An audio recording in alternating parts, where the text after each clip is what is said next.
जय हिंद दोस्तों, वंदे मातरम। टीकेटी रिएक्शन में आप सभी का फिर से एक बार स्वागत है। आज हम एक और पाकिस्तानी वीडियो पे रिएक्शन करने वाले हैं। चैनल का नाम है डेली स्वैग। इनकी ओरिजिनल वीडियो डिस्क्रिप्शन में है, आप सभी जाकर देख भी पाएंगे। आज जो टॉपिक इन्होंने चूज करा वो है India launch electronic train in Kashmir. तो कश्मीर के अंदर जो इलेक्ट्रॉनिक ट्रेन चलाई गई है उसके बारे में बातें निकल कर सामने आ रही है। चलिए देख लेते हैं क्या बातें हैं। इंडिया को हमने ये करना वो करना, सर हम हर चीज़ में कंपैरिजन कर लेते हैं, लेकिन जब डेवलपमेंट की बात आती है तब हम कंपैरिजन करते हैं। जब वहाँ पे वो बड़ा बताते हुए हमें शर्म क्यों आती है? कौन से कश्मीर के अंदर ज़्यादा डेवलपमेंट नजर आती है आपको, हमारे कश्मीर में या इंडिया के पास जो कश्मीर हो उसमें? दोनों में हो रही है सर, दोनों में हो रही है। दोनों में हो रही है। थोड़ा डिफरेंस बताइए। बात को अंडरस्टैंड करें आप, वो कहाँ पहुँच गए। हम लोग अभी भी जनाब अली दुश्मन दुश्मन दुश्मन दुश्मन करके वो अपना काम निकाल के हमें आटे की लाइनों में लगा गए ये लोग। ठीक है सर, कितना बड़ा इंडिया में वो लोग नहीं है जो रात को उठा के लेके जाते हैं, यहाँ वो लोग हैं जिनसे मैं भी डरता हूँ, जिनसे मैं भी डरता हूँ, आप भी डरते हैं। अभी मुद्दे पे आए हैं। जिनसे मैं भी डरता हूँ आप भी डरते हैं। होगा जो हमारा पड़ोसी मुल्क है उसके सियासतदान तवज्जो दे रहे हैं, उसकी जो रेलवे निज़ाम है बहुत अच्छा है, बेहतर है पाकिस्तान की निस्बत। अस्सलाम वालेकुम guys, this is Muzammil Qureshi here and you are on my channel daily swag. तो गाइस आज के इस वीडियो के अंदर मैं बात करने जा रहा हूँ गाइस पाकिस्तान और इंडिया के रेलवे निज़ाम के ऊपर। गाइस अगर मैं बात करूँ इंडिया के रेलवे निज़ाम के अंदर तो गाइस सबसे पहले बात करूँगा मैं कश्मीर के अंदर। गाइस कश्मीर के अंदर पाकिस्तानी पब्लिक को बताऊँगा कि जुल्म हो रहा है, बहुत ज़्यादा जुल्म हो रहा है कश्मीर के अंदर। गाइस जुल्म इतना बड़ा हो रहा है कि गाइस इलेक्ट्रिक ट्रेन भी वहाँ पर चला दी गई है कश्मीरियों के लिए। गाइस इतना बड़ा जुल्म पाकिस्तान के अंदर भी होना चाहिए, पाकिस्तान के लोगों के लिए भी इलेक्ट्रिक ट्रेन को चला देना चाहिए। गाइस इसके अलावा मैं बात करूं इंडिया के रेलवे निज़ाम की तो दुनिया में दूसरे तीसरे नंबर पर आ रहा है इलेक्ट्रिक निज़ाम। हमारा ट्रेन का निज़ाम कहाँ वेरी कर रहा है, इन सब सवालों के जवाब दूंगा गाइस आज की इस वीडियो के अंदर। वीडियो को लास्ट तक देखिएगा, बहुत इन्फॉर्मेटिव वीडियो होने वाली है। आइए मेरे साथ चलते हैं पाकिस्तानी पब्लिक की जानिब। अस्सलाम वालेकुम। वालेकुम सलाम। कैसे हैं आप? अल्हम्दुलिल्लाह। सर नाम आपका? शहराज मलिक। क्या करते हैं आप?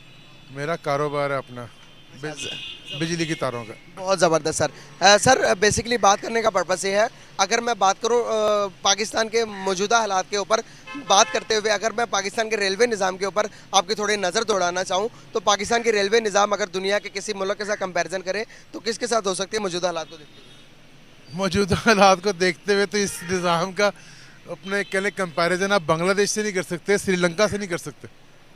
उसकी वजह है, क्या वजह से? वजह आपके सामने। हमारा निज़ाम को इतना अपना हाईफाई नहीं है मेरे ख्याल में। मैंने अगर अपना कहने के कम व बेच को 10 साल पहले मैंने सफ़र किया था जब ये नई इस्लामाबाद टू लाहौर इन्होंने जनाब कहने की ट्रेन चलाई थी। 10 साल हो गया मुझे। अगर निज़ाम अच्छा हो तो मैं अपनी कन्वेंस का भी ना इस्तेमाल करूँ आउट ऑफ सिटी के लिए, मैं अपनी ही उस पर अपने कहने के ट्रेन यूज़ करूँ। मैं निज़ाम अच्छे नहीं है, सिलसिले अच्छे नहीं हैं। आपको अब मतलब किसी किस्म की फैसिलिटी बताएं कितनी मिलती है वहाँ पर। वो इंडिया देख लें, उनकी ट्रेन भले मतलब दूसरे तीसरे नंबर पर आती है। जी जी जी जी। और हम वो क्या हमारा कितना फ़र्क है, उनका एक बॉर्डर का फ़र्क है। ये चीज़ अंडरस्टैंड करने वाली है। सर अगर मैं बात करूं इंडिया की तो जम्मू एंड कश्मीर के अंदर भी इलेक्ट्रिक ट्रेन चल रही है सर। पूरे इंडिया में तो चल तो रही है इलेक्ट्रिक ट्रेन। तो उन्होंने बड़े अरसा पहले चला दी भाईजान। उन्होंने कल परसों ये हफ्ता हुआ है उन्होंने लॉन्च की है मर्सिडीज इलेक्ट्रिक कार। ठीक है, मर्सिडीज इलेक्ट्रिक कार लॉन्च कर दी है उन्होंने अपनी मैन्युफैक्चर। और हमारे यहाँ पर आटे की लाइनें लगी हुई हैं। बात को अंडरस्टैंड करें आप, वो कहाँ पहुँच गए। हम लोग अभी भी जनाब अली दुश्मन दुश्मन दुश्मन दुश्मन करके वो अपना काम निकाल के हमें आटे की लाइनों में लगा गए ये लोग। ठीक है सर, कितना बड़ा अलमिया है, सोचने की बात है। एक तरफ हम क्या यहाँ पर मैं और आप दोनों मिलकर इंडिया के मुर्दाबाद के नारे लगाते फिर सारा दिन रात, कोई फर्क पड़ेगा? कोई फर्क नहीं पड़ेगा सर। फर्क किससे पड़ेगा? मैं और आप काम करेंगे तब पड़ेगा। एग्जैक्टली सबसे पहले हम लोगों को चेंज होना होगा। जब हम लोग चेंज होंगे ऑटोमेटिकली ये सिस्टम ठीक होगा। अच्छा यहाँ पे क्या होता है, क्या एक पुलिस वाले को आप ले लें, हम लोग खुद अपना गलत हैं। अगर हम लोग एक पुलिस वाले को रिश्वत नहीं देंगे क्या होगा? कुछ भी नहीं होगा। ठीक है, वो एक दिन आप पे रोब झाड़ेगा, 2 दिन झाड़ेगा, 3 दिन जब आप उससे कंप्लेंट करेंगे ऑटोमेटिकली आप मतलब के वो सिलसिला अपना पीछे आएगा ना। ये खुद खराब कर रहे हैं। हम खुद खराब हैं। तो इसलिए देखिए ये सर काफ़ी अच्छी बातें बोल रहे हैं और सेंसिटिव बातें बोल रहे हैं। जो इनका देश है उसमें जो लोग हैं उनको ही पहला कदम उठाना पड़ेगा। और अपने देश को संभालने के लिए इन्हीं को काम करना पड़े। देखिए हिंदुस्तान की जो रेलवे लाइन वगैरह है वो काफ़ी अच्छे इसलिए हो रही क्योंकि आवाम ने भी काफ़ी ज़्यादा मदद करी है सरकार की, और इसलिए सरकार सुविधा दे रही है उनको। आप देखिए वंदे भारत चल गई है और काफ़ी सारी और भी ट्रेन चली हैं। ये जो आप बोल रहे हैं इलेक्ट्रिक ट्रेन तो काफ़ी ज़्यादा समय से चल ही रही है भारत के अंदर। और अभी तो आप कश्मीर के अंदर डेवलपमेंट देखिएगा और पूरे हिंदुस्तान में डेवलपमेंट देखिए, कश्मीर तो अलग थोड़ा ना है हिंदुस्तान से। जब आप हिंदुस्तान की पूरी तरह डेवलपमेंट देखेंगे तो आपकी जो आंखें वो चौंधिया जाएंगी इस सब को देखकर, क्योंकि भारत एक फोकस बना काम कर रहा है। पहले इस चीज़ को कंप्लीट करेगा, उसके बाद इस चीज़ को कंप्लीट करेगा, इस चीज़ को कंप्लीट करेगा। और यहाँ पे एक खास बात आती है हमारे राजनेताओं को लेकर, जैसे कि हमने एक काम चालू करा और सरकार बदल गई तो उस काम को बंद नहीं करते हैं, उसके ऊपर जो दूसरी सरकार आती है वो काम करती है, इसीलिए हम डेवलप ज़्यादा अच्छी तरह कर पाते हैं। आपके यहाँ पे क्या होता है, आपके यहाँ पे सरकार आई उसने काम करा, दूसरी सरकार आई उसने वो वाला काम बिल्कुल रोक दिया और अपना स्टार्टिंग से नया काम चालू करा, उससे पैसा ज़्यादा लगेगा और काम भी पूरा नहीं हो पाता क्योंकि आपके यहाँ पे सरकार भी तो पूरी नहीं रुक पाती, इसलिए प्रॉब्लम ज़्यादा बढ़ जाती है। हमारे यहाँ पे रेलवे लाइन में काम हो रहा है, हमारे यहाँ पे हर सेक्टर में काम हो रहा है और अच्छी तरह से काम हो रहा है। काम करने की नीयत भी होती है ना सर एक। हम पे हुक्मरान भी ऐसे ठीक है मुसल्लत हुए हैं। आज ये देख लें क्या हालत हुई हुई है, ये शहबाज शरीफ देख लें, ठीक है, ये इमरान खान की जनाब अली अपना देख लें, कैबिनेट देख लें आप। मैं इमरान खान को बुरा नहीं कहता, वो बंदा अपना जनाब गुड आदमी है, कैबिनेट देख लें उसकी, ठीक है। ये शहबाज शरीफ ये सब चले हुए कारतूस हैं, ये आज फिर हम पे मुसल्लत हो रहे हैं। क्या था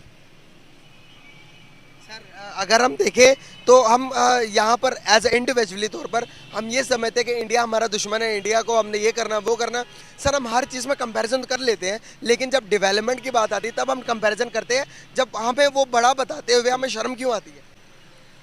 सर शर्म तो ऑब्वियसली आएगी ना, जब आप एक दुनिया में किसी भी खत्ते में जाके डील कर रहे होते हैं और वहाँ पर बंदे से कह रहे होते हैं भाई मुझे 30% दे, और अपनी उस चीज़ पे भी कॉम्प्रोमाइज़ कर लेते हैं। आप कहते हैं कोई नहीं यार तकी बना दे, मेरा 30 मेरी जेब में दे दे, ठीक है। इंडिया का बंदा भी डील लगाता है, वो भी करता है करप्शन, इसमें कोई शक नहीं, लेकिन वो कहता है भाई मैं चीज़ पे कॉम्प्रोमाइज़ नहीं करूँगा अपने मुल्क के साथ। 30% मैं लूँगा ज़रूर तुझसे, लेकिन मैं चीज़ पे भी कॉम्प्रोमाइज़ नहीं करूँगा। ये है डिफरेंस। हमारे यहाँ पर मुसलमान हम लोग हैं, हमारा यहाँ पर ईसाई जो भाई है यहाँ पर, ठीक है, वो एहतियात करेगा कि मुसलमानों को रोज़े चल रहे हैं, जबकि मुसलमान यहाँ खड़े हुए उस्ताद जी अपना वो पेप्सियाँ चढ़ा रहे हैं। यहाँ पर डिफरेंस है सर, एहसास मर गया हम पे एहसास। आपको एक और डिफरेंस समझा देता हूँ हिंदुस्तान के बारे में। हिंदुस्तान का अगर कोई बंदा करप्शन करता है ना, ज़्यादातर 1-2% को मैं छोड़ देता हूँ, अगर ज़्यादातर लोग करप्शन करते हैं तो हिंदुस्तान का पैसा हिंदुस्तान के अंदर ही रखते हैं, तो राउंडर घूमता रहता है हमेशा कहीं ना कहीं, क्योंकि उसको ब्लैक मनी छुपानी पड़ती है। लेकिन पाकिस्तान में क्या होता है, आप डबल सिटीजनशिप दे देते हैं तो जो आपका पैसा वो दूसरे देश में चला जाता है और वहीं पे रह जाता है, तो इसलिए आपके देश में जो गरीबाई है वो धीरे धीरे बढ़ती जा रही है क्योंकि पैसा निकल के दूसरे देश में जा रहा है। हमारा ऐसा नहीं होता है, हमारा पैसा अगर कोई करप्शन करता भी है ना, वैसे तो करप्शन बहुत हद तक कम हो गई है सरकारी लेवल पर, क्योंकि ऑनलाइन ही सारे काम हम कर रहे हैं इस समय पर। तो इंडिया के अंदर वो तो मसला ही नहीं है, गैर मुस्लिम फिर आपका एहसास कर लेता है। सर बहुत ज़बरदस्त हो गया, बहुत अच्छा लगा आपसे बात करके, थैंक यू। अस्सलाम वालेकुम। वालेकुम सलाम। सर कैसे हैं आप? अल्लाह का शुक्र सर। सर नाम आपका? आमिर। क्या करते हैं? वकालत। ज़बरदस्त। हमारे साथ एक लॉयर साहब मौजूद हैं। सर बेसिकली बात करने का पर्पस ये है, अगर मैं रेलवे निज़ाम की बात करूं तो हमारे रेलवे निज़ाम को आप कौन से मुल्क के रेलवे निज़ाम के साथ कंपैरिजन कर सकते हैं मौजूदा टाइम के अंदर? रेलवे निज़ाम पाकिस्तान का इस वक्त तो मैं इंडिया के साथ भी कंपैरिजन नहीं कर सकता। सर इंडिया का दुनिया के दूसरे तीसरे नंबर पर मैं वही सर इंडिया के साथ तो आप वैसे भी नहीं कर सकते, उसके साथ तो आप छोड़ ही दीजिए, आप नहीं कर पाएंगे। आप किसी और देश को पकड़िए कंपैरिजन करने के लिए, इंडिया को बख्श दीजिए, इंडिया के साथ नहीं हो पाएगा वो आपका कुछ भी। कह रहा हूँ मैं तो उसके साथ भी कंपैरिजन नहीं कर सकता। इसको तो फिलहाल मैं किसी के साथ हाँ इसको पाकिस्तान के साथ कंपैरिजन कर सकता हूँ। अपने निज़ाम को अपने साथ शहरों के साथ कंपैरिजन कर लेंगे, कौन से शहर का अच्छा कौन सा बुरा है ये आप कह सकते हैं। किसी मुल्क के साथ तो आप बिल्कुल नहीं कर सकते, ये सोचिए कि भी ना। सर अगर मैं बात करूं तो हमारे लोग यहाँ पे कश्मीर के अंदर डेवलपमेंट नहीं हो रही। आप बताइएगा कि आप एक एज अ लॉयर है, रिसर्चिंग तो करते ही होंगे आप, कौन से कश्मीर के अंदर ज़्यादा डेवलपमेंट नज़र आती है आपको, हमारे कश्मीर में या इंडिया के पास जो कश्मीर हो उसमें? दोनों में हो रही है सर, दोनों में हो रही है। दोनों में हो रही है। थोड़ा डिफरेंस बताइए। डिफरेंस जो कश्मीर उनके पास है वो खूबसूरत कश्मीर है बहुत ज़्यादा, जो हमारे पास में थोड़ा सा डिफरेंस है। तो ज़ाहिर बात है वो उनके पास जो है वो मकबूजा कश्मीर कहते हैं। पूरी दुनिया को हमने ये बताया वो कब्जा कर रहे हैं। जो जहाँ कब्जा किया हुआ जो आपने पीओजे को कब्जा रखा ना, वो भी खूब ज़्यादा खूबसूरत है। जैसा पूरा कश्मीर बनेगा ना, उस टाइम को जो खूबसूरती है वो काफ़ी ज़्यादा निखर के आएगी, और एक दिन वो निखर के ज़रूर आएगी। अभी भारत सरकार आराम से बैठी, तो उसका ये मतलब नहीं है कि वो सोचने रही है कि पीओके को कैसे वापस लेना है। आप रोते रह जाओगे, और कश्मीर का जो पीओके वाला पार्ट है वो हम वापस ले लेंगे। ये प्यार मोहब्बत वाली बातें हैं। अखराजात भी ज़्यादा कर रहे हैं इंडिया, तो उसको खूबसूरत करने के लिए वो आगे कुदरती ज़्यादा खूबसूरत है, तो इंडिया के अखराजात भी वहाँ बहुत ज़्यादा हो रहे हैं। ये इशू है। इंडिया तो कहता है कि पाकिस्तान ने कब्जा किया हुआ कश्मीर के उधर, और पाकिस्तान कहता है इंडिया ने कब्जा किया हुआ। खैर ये एक अलग डिबेट है, इस पर फिर कभी बात करेंगे। अभी हम बात करें डेवलपमेंट के अंदर, तो डेवलप के अंदर के आप मैं बताना चाहूँगा, आपने कहा कि पाकिस्तान भी कर रहा है और इंडिया भी कर रहा है। सर क्या हमारे पास दुनिया की हाईएस्ट ब्रिज मौजूद है कश्मीर के अंदर? दूसरे नंबर पर क्या हमारे पास इलेक्ट्रिक ट्रेन मौजूद है, या ट्रेन इलेक्ट्रिक तो छोड़े सर, क्या हमारे पास ट्रेन सिस्टम मौजूद है हमारे कश्मीर के अंदर? नहीं, वो तो आपकी बात ठीक है उनका। क्या अभी मेरी बात कहते खत्म नहीं हुई। क्या हमारे पास सबसे ऊंचा सिनेमा हॉल मौजूद है कश्मीर के अंदर? क्या सर कश्मीर के अंदर दुबई की बड़ी कंपनी एमआर कंपनी क्या इन्वेस्टमेंट? आपके कश्मीर के अंदर कुछ भी नहीं है। आपके लोगों को खाना भी नहीं मिल रहा है, पानी पीने को नहीं मिल रहा है, रहने की जो मूलभूत सुविधाएं वो नहीं मिल रही हैं। मदरसे हैं, मैंने आप ही की एक वीडियो में देखा था कि आपके पास खाली वहाँ पे एक कॉलेज है और 2 कैंपस हैं, और वहाँ पे कोई कॉलेज भी नहीं है। आप मदरसों में बच्चों को पढ़ाते हैं, आपकी बुक्स काफ़ी ज़्यादा ख़राब हैं, जो हिस्ट्री पढ़ाई जाती है वो काफ़ी ज़्यादा ख़राब पढ़ाई जाती है। कश्मीर नहीं पूरे बल्कि पूरे जो पाकिस्तान है उसके अंदर। और पीओजे की जो बात है, वहाँ के लोग अब आपसे बात करने लगे हैं कि हमें इंडिया के साथ मिलना है। इंडिया काफ़ी ज़्यादा सुविधा दे रहा है हमारे जो लोग हैं उनको। सिंपल है ये सब कुछ कर रही है। बड़े दुनिया का अगर मैं बात करूँ, एशिया का सबसे बड़ा मॉल बनाने जा रही है, वो सर सब कुछ इंडिया के अंदर क्यों हो रहा है? इंडिया भरा मुल्क है हमसे भाईजान, वो देखे ना वहाँ की आबादी कितनी है, मुझे ये बताएं। सर आबादी के लिहाज से अगर बात करेंगे, दुनिया के पांचवें नंबर पर तो हम भी हैं सर। उसकी मार्केट बड़ी है ना, उसकी मार्केट बड़ी है, हमारी भी कम नहीं है। हमारी मार्केट बड़ी है तो हमने मेहनत करके उस मार्केट को बनाया है। आप कहाँ थे? आपके यहाँ पे काम होता था काफ़ी अच्छा, मुझे जब याद है पहले समय का, आपके यहाँ पे कपड़ा बनता था, काफ़ी अच्छा कॉटन है शायद आपके यहाँ का, जो इंडिया से इंपोर्ट होकर जाता था। आप काफ़ी कुछ बनाते थे, लेकिन अब आपकी जो इंडस्ट्री है वो कहाँ गई? बांग्लादेश में शिफ्ट हो गई है। क्योंकि आप कुछ नहीं करना चाहते, आप सोचते हैं कि कोई पैसा दे हम उसको यूज करें। सिंपल लाइन ये है, हमने मेहनत करी है, हम आज ही बैठ के मेहनत कर रहे हैं। हम कुछ नया सोचते रहते हैं हर समय कि आज हमें क्या करना, और आज से 10 साल या 20 साल या 30 साल बाद हमको क्या करना है जो कि हमारा देश तरक्की कर पाए। लेकिन आप ऐसा नहीं सोचते हैं। आपको एक पॉइंट बताता हूँ, शायद रियल हो या ना हो, लेकिन एक रिपोर्ट निकल कर आती है कि हैप्पीनेस इंडेक्स, उसमें आपका नंबर ज़्यादा अच्छा है, हमारा नंबर कम है। क्योंकि आप चिंता ही नहीं करते किसी बात की कल क्या होगा। लेकिन हिंदुस्तान के लोग चिंता करते हैं, सोचते हैं अपने भविष्य के बारे में कि अगला दिन हमारा कैसे कटेगा, आने वाला समय को हम कैसे बेहतर बनाएं अपने को। जब भी तो हमारा देश बेहतर होता जा रहा है धीरे धीरे।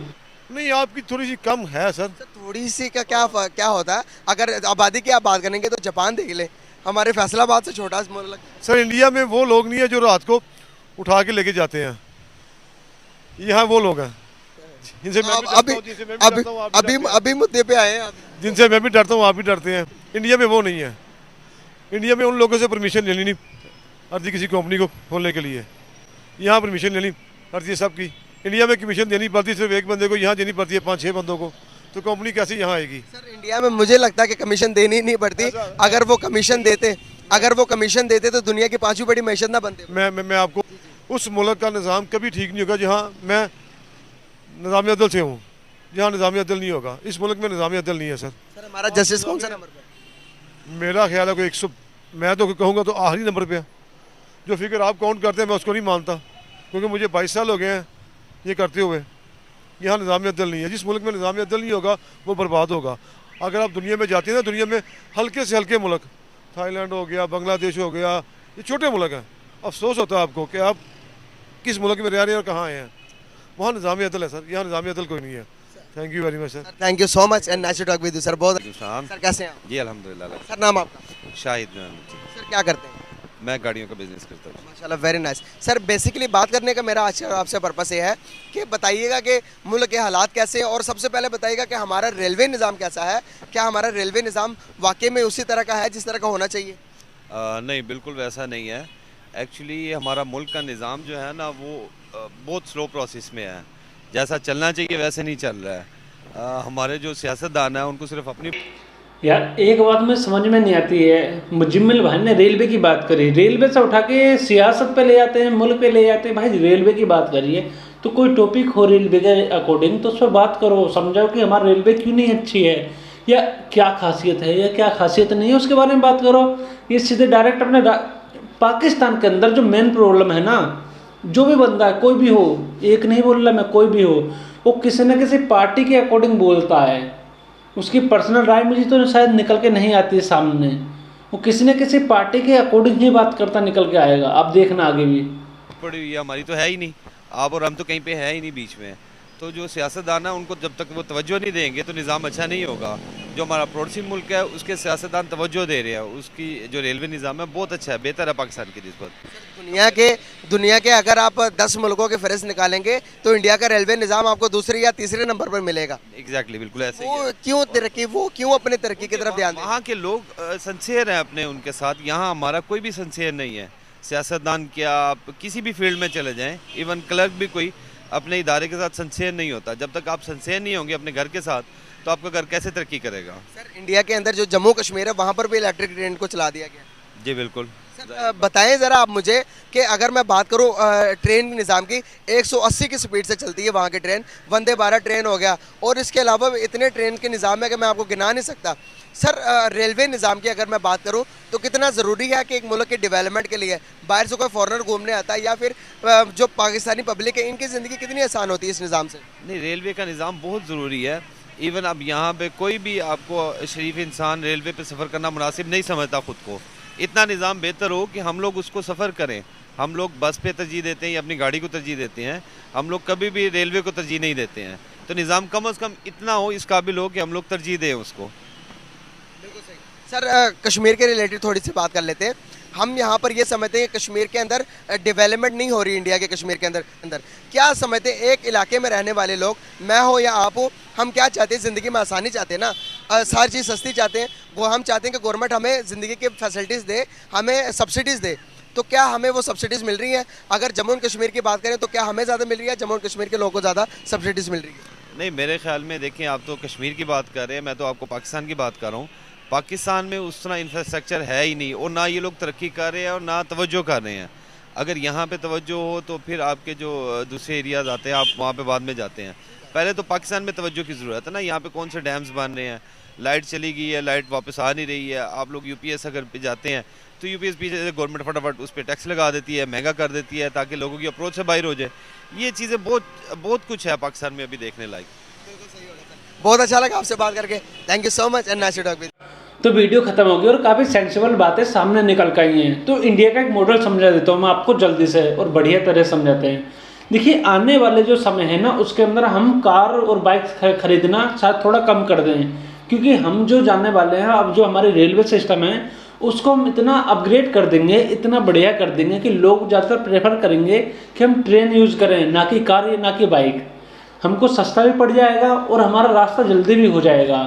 देखिए हमने अभी सिस्टम बना दिया कि जो हमारी मालगाड़ी वगैरह है उसके लिए एक अलग पटरी होगी, अलग प्लेटफॉर्म होगा। जो हमारे पैसेंजर वगैरह जाएंगे उसके लिए अलग डिपार्टमेंट होगा, अलग पटरी होगी, अलग स्टेशन वगैरह सब कुछ होगा। तो दोनों पहले एक ही पे होता था, उसी पे ट्रेन आ रही थी, उसी पे मालगाड़ी वगैरह जा रही थी, तो उससे टाइम काफ़ी ज़्यादा नुकसान हो जाता था टाइम का। कभी कुछ ख़राब हो गया, कभी कुछ ख़राब हो गया, मालगाड़ी में हमेशा ऐसा होता रहता है। तो उसको हमने डिवाइड कर दिया दोनों को अलग अलग में। रेवेन्यू सिस्टम भी हमारा अच्छा है और सबसे ज़्यादा नौकरी देता है देश में और रेलवे सिस्टम ही है, आप सभी जानते भी होंगे। तो काफ़ी कुछ हमारे देश में रेलवे सिस्टम कर रहा है अच्छा, और आने वाले समय में हम उसको और भी बेहतर करने की कोशिश करेंगे। और जहाँ तक मुझे उम्मीद लग रही है आने वाले 10 से 20 साल के अंदर आप देखिएगा कि हमारा जो रेलवे सिस्टम है वो काफ़ी इतना अच्छा हो जाएगा कि हम बाइक और कार को छोड़कर हम ट्रेन में ज़्यादा सफ़र करना पसंद करेंगे। तो इस वीडियो को यहीं पे ख़त्म करते हैं। जय हिंद दोस्तों, वंदे मातरम। लाइक कीजिए, कमेंट कीजिए, सब्सक्राइब कीजिए और आप कमेंट करके बताइए आपको हमारी वीडियोज़ कैसी लग रही है।